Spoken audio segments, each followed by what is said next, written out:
Hey, I'm Ryan Douglas, the teaching pastor here at the 456. We are so glad that you joined us this week for our community gathering. We are nearly done. We've done 80% of our sermons on the fruit of faith. Now, I say 80% because it sounds more impressive than we've done 4. But 4 out of 5. It's been a good time so far. I hope that you've been enjoying it. I hope that it's been challenging you and encouraging you, and that you are finding just something from these to glean and to just be strengthened by. So when we talk about, what we talked about this past Sunday was really about suffering. We talked about how from Hebrews chapter 11, like 35 through 40, that Paul, not Paul necessarily, the author of Hebrews, I always do that. The author of Hebrews mentions that there were people who suffered because of their faith in God. So they were persecuted unto death, a lot of times for their faith in God. And this is an interesting note. This is something that I want us to think about, because this idea of suffering because of faith in God, it's the idea that we believe the truths about who God is. We believe the truths about who Jesus is as higher value than anything, including our own lives.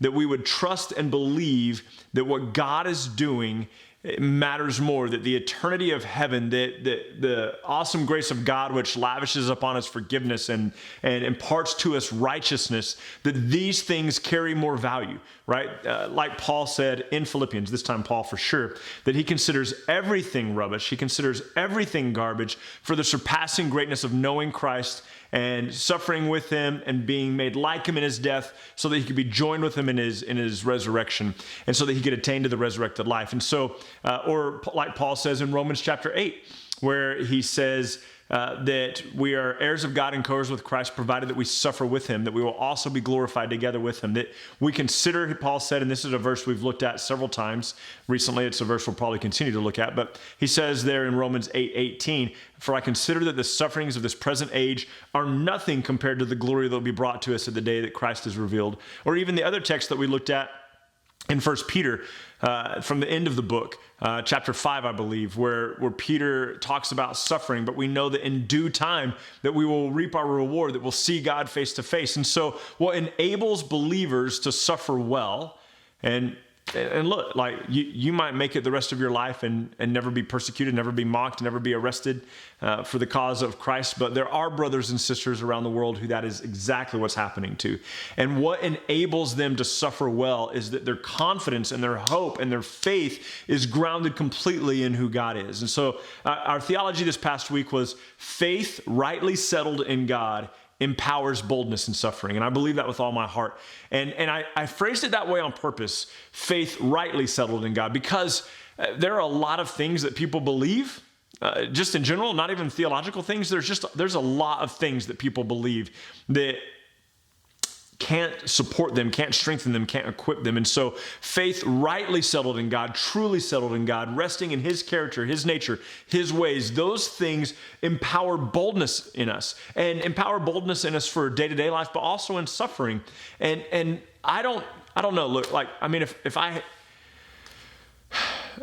I had my way, I would want my kids to be able to go through the rest of their life and not be mocked and not be persecuted and not be killed for the cause of Christ. But I also know that historically speaking, when those things happen, Christianity seems to flourish. People are drawn to Christ when they see people who know Christ suffering for his cause, suffering for his sake. And I think of guys like Dietrich Bonhoeffer and guys like Polycarp and guys like Paul in the Bible, who suffered so well that people were drawn to Jesus. And so anyway, when we believe and correctly believe that God is who he says he is, and that Christ is sufficient for righteousness, and Christ is sufficient for holiness, and that there is a resurrected life, and there is a day that comes after this, when we correctly believe those things, it empowers us to live bold lives, and it empowers us to handle suffering boldly too. Our application this past week was this: our suffering is made lighter through our faith in God. Our suffering is made lighter through our faith in God. Now, let's take it away from specifically persecution. Let's just think about suffering in general. You'll remember In 2 Corinthians chapter 1, Paul talks about suffering, and he says that we suffered for your benefit so that you could be comforted in your suffering.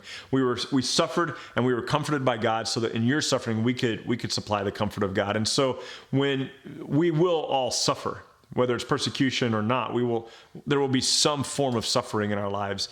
And what enables us to endure any kind of suffering well, the suffering that we have is made lighter by what we believe about God and our faith in Jesus Christ. I have friends who were deeply grounded in Jesus who died of cancer, and they seemed almost to have this intimate kind of experience with God as they got closer and closer to their death. They seemed to almost know him more and understand him more. And as everything else that distracts us in life was kind of stripped away, they became laser focused on the beauty of who God is. And sometimes that happens. Sometimes our suffering causes us to be thrust more into an understanding of who God is. And based on Matthew 13, sometimes people reject God because they're fearful of suffering. But we can talk about that another time. Our prayer for this past week was this: God, give us hearts and minds grounded in the truth of who you are, and give us grace and strength in our suffering.